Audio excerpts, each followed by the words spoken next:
kita bisa hadir di tempat ini dalam satu acara yang sangat spesial, yaitu akdun nikah, yang mana ini merupakan salah satu apa yang pernah disabdakan oleh Nabi Shallallahu Alaihi Wasallam.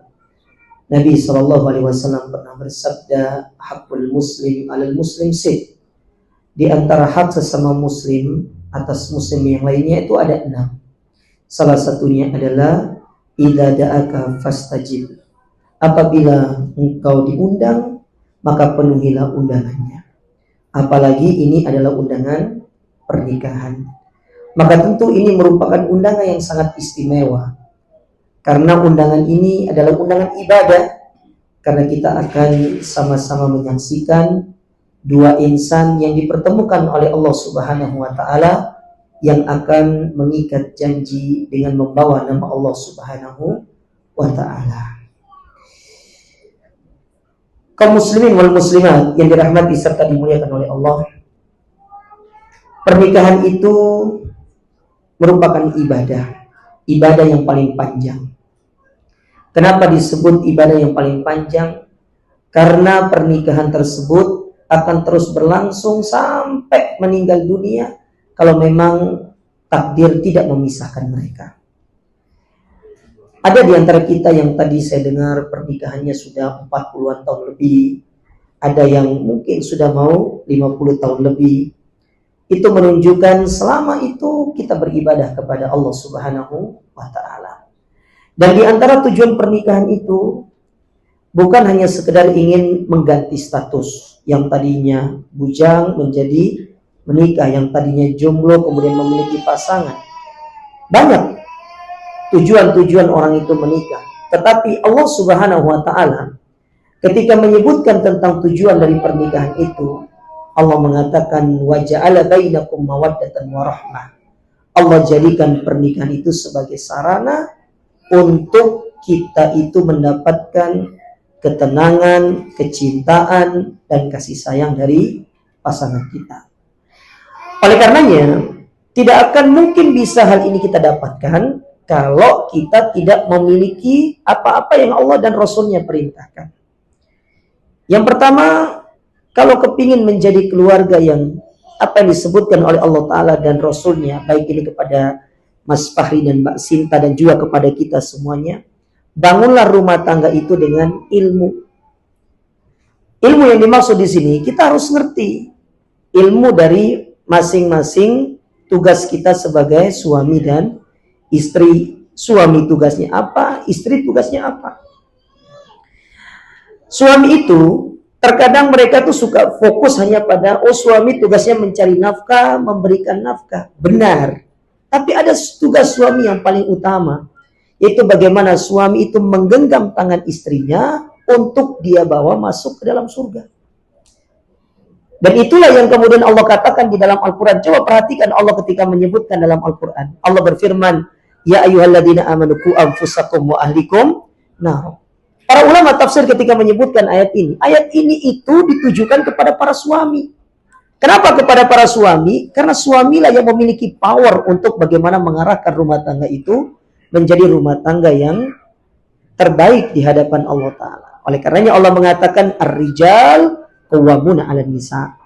Laki-laki itu pemimpin. Maka dalam hal ini Mas Fahri itu akan menjadi pemimpin bagi Mbak Sinta dan nanti anak-anak kalian berdua nantinya. Nah, sedangkan yang kedua yaitu tugas istri. Tugas istri itu banyak di antara kita yang lupa bahwasanya di antara tugas utama istri itu, ibu-ibu ya, terutama ke Mbak Sinta, adalah bagaimana dia menciptakan ketenangan dalam rumah tangga. Jadi dia yang punya kendali untuk bagaimana menciptakan ketenangan dalam rumah tangga. Karena Allah mengatakan di dalam ayat tadi, litaskunu ilaiha, engkau tenang ketika bersama mereka. Jadi ketenangan itu yang menjadikan adalah para wanita, para istri.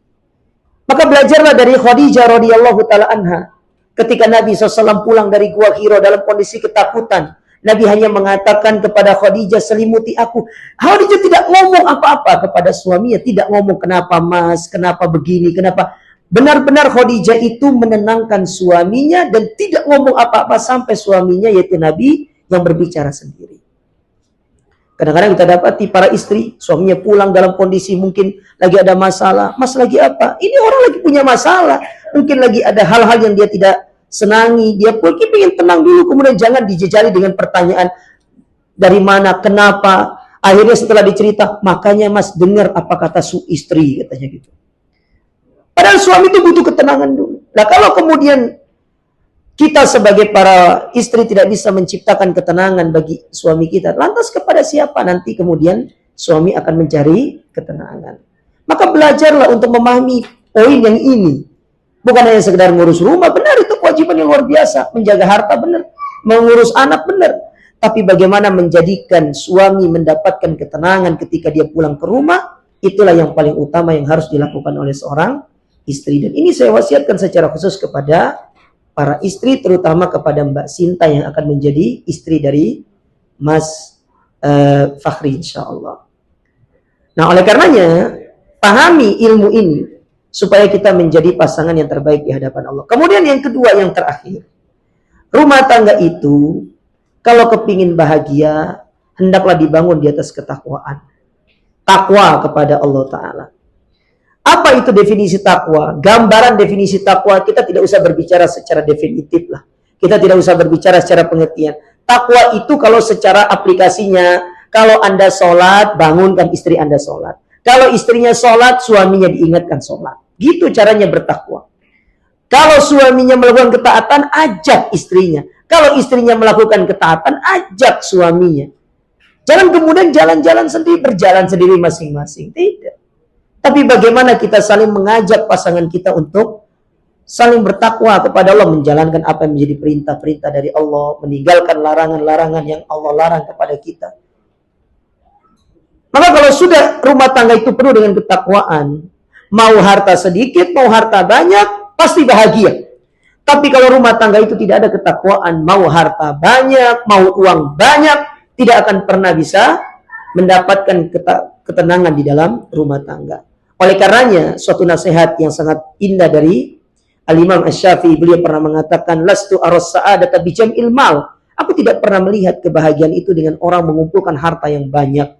Walakinnas sa'idu huwat taqi. Akan tapi orang yang bahagia ketika dia bertakwa kepada Allah. Maka kalau kepingin rumah tangga Mas Fakhri dan Mbak Sinta bahagia, sakinah, mawaddah, perhatikan poin ini, bertakwa kepada Allah Ta'ala. Bangun rumah tangga Anda, keluarga Anda yang kecil, ya bahtera Anda untuk senantiasa bertakwa kepada Allah, karena itu yang akan menjadi istilahnya menjadi pemandu rumah tangga itu untuk sampai menuju keridhaan Allah Subhanahu wa Ta'ala.